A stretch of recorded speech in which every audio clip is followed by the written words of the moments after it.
One of the most common questions that we get here at Zana Medical is, what strain should I use to treat my insomnia? Now, it's a great question, but keep in mind that strains are very diverse and they can vary even from producer to producer or even within the same producer. So what we recommend is to take a number of different factors into consideration. First and foremost, insomnia is not generally an isolated condition. It's usually comorbid with other conditions, and that could be chronic pain, it could be anxiety, it could be depression, it could be any number of different things. So when you're treating your insomnia, it's important to look at these other conditions as well and treat those.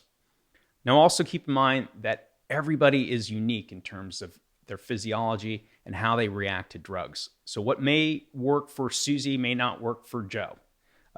So it's going to take likely a little bit of trial and error to find the strain that works best for you. Additionally, we also have cannabinoids and terpenes, which are extremely important to look at. So you've probably heard the descriptions of indica dominant strains and sativa dominant strains. Those terms are becoming less relevant as there's been so much crossbreeding, but they still are good as sort of general markers. And what we find is that indica strains, more people report having success treating insomnia with indica strains. And that may be because of a terpene called myrcene. So myrcene actually is a sedative itself, and it seems to work synergistically with THC to help promote sleep.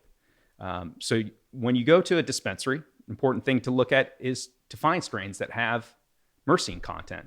So over 0.5% or above is typical for many indica dominant strains, and that can run up to 3%. Sativa dominant strains, on the other hand, tend to be far less than that. And oftentimes people find sativa dominant strains to increase anxiety and other things that may affect your sleep. So look for strains, again, that have a rich terpene profile, ideally rich in myrcene. Don't go for high THC, because high THC can actually increase anxiety and other things and can cause some sleeplessness or restlessness when you're trying to get to sleep. If you have any other questions like this, we invite you to join the Zana Health Lab at zanahealthlab.com, where you can continue your clinical cannabis journey with access to all sorts of free resources.